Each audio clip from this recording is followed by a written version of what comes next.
Hello and welcome. You're watching Medically Speaking. I'm Meenakshi Upreti. With me is Professor Anup Kumar. Sir, you have very successfully organized and completed the 100th International Life Surgery. It was, of course, a webcast. Take us through really more details on the same, what it means for the country, what it means for the technological advancement as far as live webcast of surgeries is concerned. Yeah. Hey, Meenakshi. So we started this program 4 years back, and the basic concept was to use the technology to give advantages to our young urologists.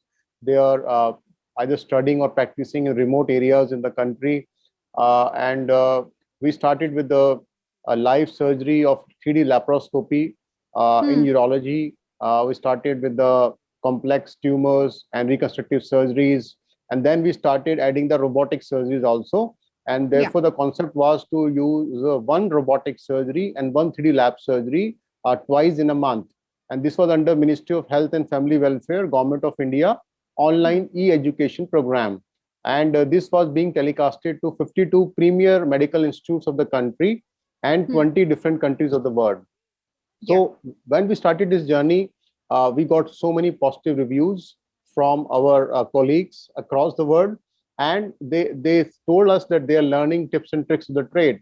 And that's how we continued doing that. And on 29th of September, we are proud to announce that we have completed our 100th live international surgical webcast.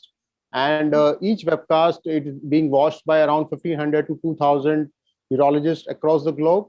And we have a database of now 15,000 plus urologists who have watched us in the last 4 years. And our basic concept was to show them that how to use minimally invasive surgery for the benefits of our patients.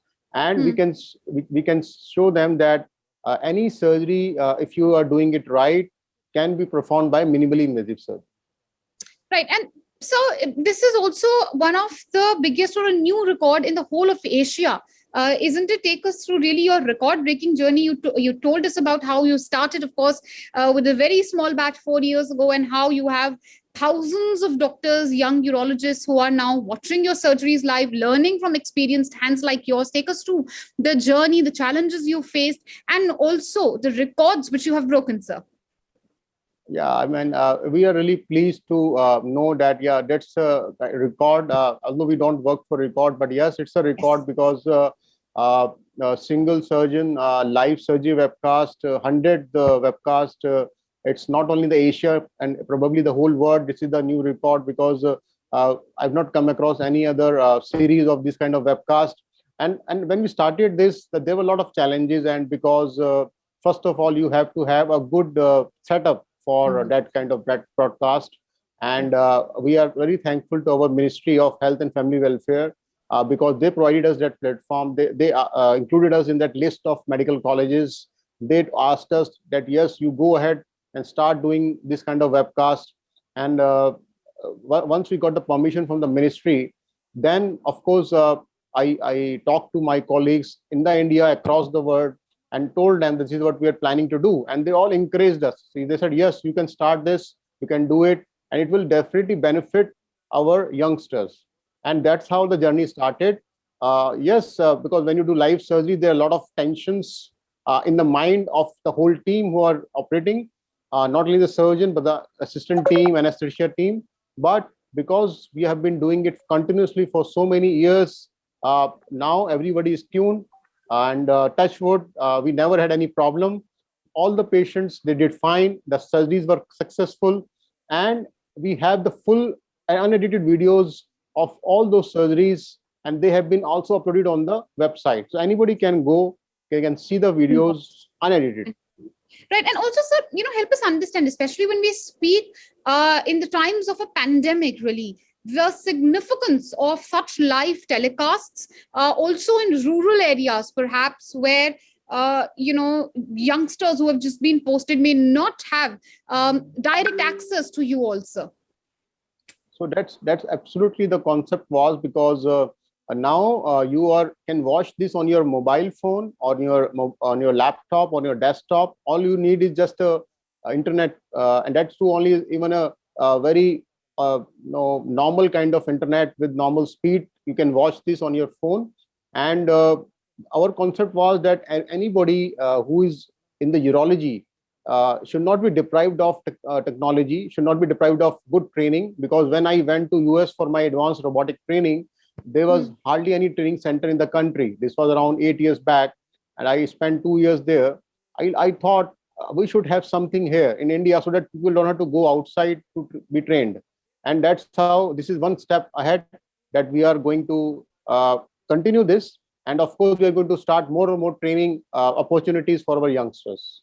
Right, but sir, you spoke about the challenges you faced earlier. Take us through what would be your advice, or what would you like to see change? Because as far as technological advancement is concerned, as a country as a whole, we have a lot more to achieve, isn't it, sir? What do you think needs to be done in the field of, say, robotic, 3D lab surgeries? What you just spoke about, sir. So what I feel is that, yes, India is now leading the world in the field of technology. Whether we talk about laparoscopy, 3D laparoscopy, we are the leading institute who are doing the most number of 3D laparoscopies in the country. And also the robotics we have started now 2-3 years back. India, because the surgeons, they are already being appreciated all over the world because of their good hand-eye coordination. And everybody acknowledges that. And what I feel now, that the technology should be percolated into the remote areas of the country. And these kind of webcasts, what I am doing right now, should be repeated by some other my colleagues, so that others can also believe that they can also do it. And I think this is a proud moment for country, because now the 20 different countries, they know that India is leading the world in this kind of technology.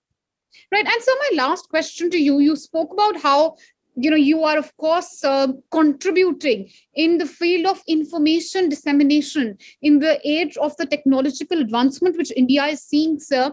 How much of that is being done by others, by other institutes? You spoke about how there is a need for perhaps experienced senior colleagues of yours and others who need to come out and make this knowledge available freely online for, of course, many youngsters, as you are doing right now, sir.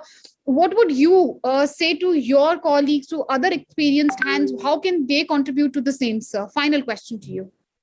So what I want to say, that all other my colleagues, they should also, first of all, believe that they can do it. Number one, they should take help of their ministry wherever they are basically practicing. Number three, the team should be good, because it's a team game. A surgeon cannot do anything if the team is not good. And number four, my ultimate aim is that we are now heading towards the telemedicine. That means that area, that time is not remote, that I can guide from my institute. Any other robotic surgeon is operating in the remote part of the country, and I can actually guide him through the surgery. That's not telemedicine.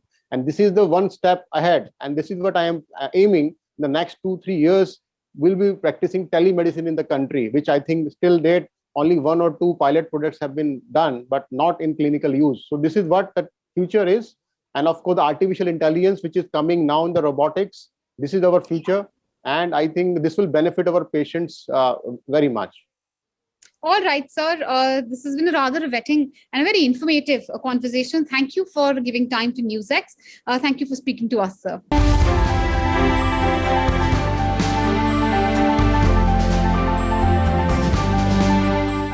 For more such videos, subscribe to the NewsX YouTube channel, hit the bell icon.